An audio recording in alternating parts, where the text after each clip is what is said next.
Buenas tardes. Mi nombre es María de Jesús López Huerta. Soy estudiante de la Universidad a Distancia de México y en esta ocasión tenemos como finalidad una actividad que se llama Fundamentos de la Normatividad Fiscal, de la cual hablaremos un poco sobre cómo está funcionando nuestro país en estos tiempos. Por lo tanto, en esta actividad conoceremos un poco sobre las finanzas públicas de México, con el fin de entender conceptos que utilizan los gobiernos para sus maniobras recaudatorias. Las micros, pequeñas y medianas empresas deben de conocer muy bien a lo que se refieren estas palabras, porque de ello dependerá que no tengan problemas fiscales y que puedan declarar sus ingresos y egresos de manera transparente en tiempo y forma, para que puedan obtener los beneficios que de ello emanen. Actualmente, el país sobrevive por los impuestos que recauda, dando como resultado un desarrollo del país de manera sostenible. Es cierto que hace falta mucho trabajo para llegar a ser una nación referente, pero se está en ello. Desafortunadamente, los malos manejos de los funcionarios públicos ha hecho que en la historia de México hayan habido crisis económicas que ocasionaron que se devaluara la moneda que manejamos. Por lo tanto, las leyes tributarias son ineludibles y todas las personas físicas, ciudadanos, y personas morales, empresas, tienen que pagar impuestos. Ahora bien, vamos con el punto número 1, el concepto de finanzas públicas. Es un mecanismo que se enfoca a la obtención de ingresos para realizar los gastos de la Federación y sobre todo de maniobrar la deuda pública que haya contraído México en caso de haber solicitado préstamos. Entre sus funciones está la captación de ingresos a través de los impuestos directos e indirectos. Directos son grabados directamente de las personas físicas o morales. Ejemplo, el impuesto sobre la renta. Los indirectos son los que se recaudan mediante la compra de bienes y servicios, los cuales indirectamente afectan a los contribuyentes. Por ejemplo, el impuesto al valor agregado, IVA.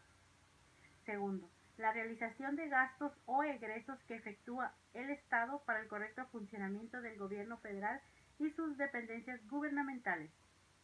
En la Secretaría de Gobernación, en la Secretaría de Relaciones Exteriores, en la Secretaría de la Defensa Nacional. Otra función es invertir en programas de obras públicas, ejemplo, carreteras, ampliando tramos o mejorando las ya existentes, parques, rescatando los que están deteriorados o creando nuevos donde se necesiten. Otra función también es invertir en programas de desarrollo social, ejemplo, vivienda para los necesitados, salud para quien no cuente con un servicio médico y educación para todos y que sea gratuita. Otra función es invertir en empresas paraestatales, Petróleos Mexicanos, Pemex, Comisión Federal de Electricidad, CFE, o la ampliación o creación de nuevos aeropuertos, ASA. Los elementos que integran las finanzas públicas son el ingreso, los recursos financieros que obtiene el gobierno derivado de las actividades empresariales en el país. Se respalda en el artículo 31 de la Ley Orgánica de la Administración Pública Federal. Otro elemento es el gasto, que son los recursos financieros que el gobierno tiene facultad para invertir en lo que sea necesario. Dependencias del gobierno, empresas paraestatales, desarrollo social, infraestructura, etc. Otro elemento es la deuda pública. Y estos son los recursos que solicita en préstamo el gobierno federal para obra pública e inversiones cuando la iniciativa privada no puede cooperar. Esos serían las funciones y los elementos de las finanzas públicas, por ejemplo. Ahora bien, el segundo concepto es la política fiscal. Y este es la herramienta que le permite ejercer al gobierno los mecanismos tributarios de manera equilibrada para que los contribuyentes, aunque sea el mínimo, pero puedan aportar al fisco. Una de las funciones de la política fiscal es la capacidad para establecer o eliminar impuestos en virtud de la transición económica nacional. Otra de las funciones de la política fiscal es mantener los niveles de recaudación para sobrellevar las necesidades de desarrollo de los estados y la nación. Otra función es ser un referente para la estructuración del presupuesto nacional definido mediante la Ley de Ingresos de la Federación. Ahora bien, los elementos que componen la política fiscal sería la política fiscal restrictiva, que ocasiona un superávit, donde el gasto público es menor que los ingresos fiscales, ocasionando desaceleración económica, política monetaria restrictiva, aumento de las tasas de interés y ahorro nacional por la incertidumbre. Otro elemento de la política fiscal es la política fiscal expansiva, que ocasiona un déficit, donde el gasto público es mayor que los ingresos fiscales, ocasionando poner dinero en circulación, que las tasas de interés se reduzcan y que la inflación también se reduzca. Eso entre otros asuntos que son referentes de la política fiscal. Ahora, el tercer concepto que tenemos es la política del gasto público. En este párrafo podemos decir que consiste en programar y proyectar los egresos y cantidades emitidas para el cumplimiento de las actividades nacionales, regida por la Ley Orgánica de la Administración Pública, la cual se representa mediante un presupuesto para su posterior ejecución. Ahora, una de las funciones que tiene la política de gasto público es determinar a cuánto ascenderán los gastos del ejercicio fiscal del año consecuente al año en curso, o sea, del año siguiente. Elementos, funciones, establecer las directrices sobre en qué se utilizarán los recursos financieros que se obtengan de la ley de ingresos. Otra función de la política del gasto público es la asignación de recursos públicos según lo que necesite el desarrollo del país.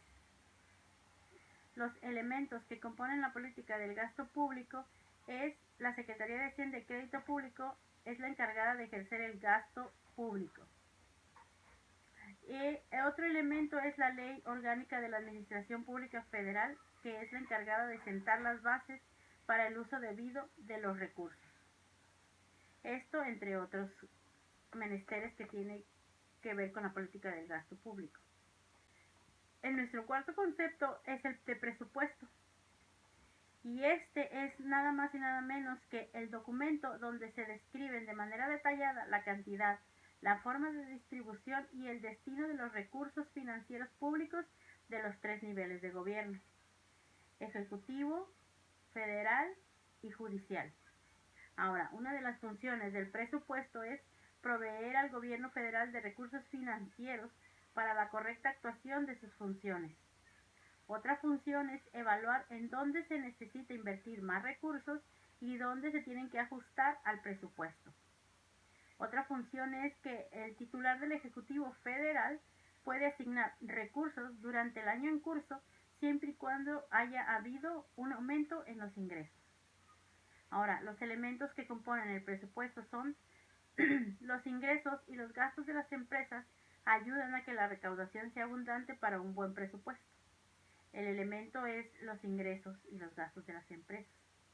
Otro elemento que compone el presupuesto son los documentos de recaudación, donde se establece la cantidad de ingresos que por ese concepto se espera obtener presupuestalmente durante el siguiente año fiscal. Otro elemento son las diversas secretarías. Estas, a su vez, preparan sus estimaciones de gastos por sus propias operaciones y para las de todas las empresas o entidades controladas presupuestalmente bajo su propia jurisdicción. Entonces, dando como resultado que determinemos una conclusión de que las empresas nacionales o extranjeras que se establezcan en el territorio mexicano deben de contar con un asesor en materia de impuestos, para que de esa manera puedan aportar la parte que les toca en forma de impuestos. Existen algunas micros, pequeñas y medianas empresas que no siempre cuentan con la profesionalización de sus actividades, por la ignorancia en materia económica, porque los administradores en ocasiones no cuentan con una educación superior que les permita conocer los retos que puede enfrentar el país en relación a la recaudación de rentas de la Federación.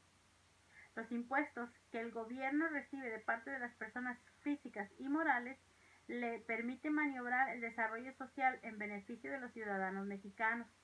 Es necesario que los tres niveles de gobierno puedan llevar un buen trato, porque todos dependemos de todos. Como dice el dicho, la unión hace la fuerza. Es por eso que todos los ciudadanos deben de cooperar con la parte que les toque, desde el impuesto sobre la renta por concepto de trabajo o el impuesto al valor agregado al comprar cualquier bien o servicio. Bueno, eso sería todo de mi parte. Espero que sea de ayuda para quien lo quiera consultar. Cualquier duda que tengan me lo pueden dejar en sus comentarios. Muchas gracias.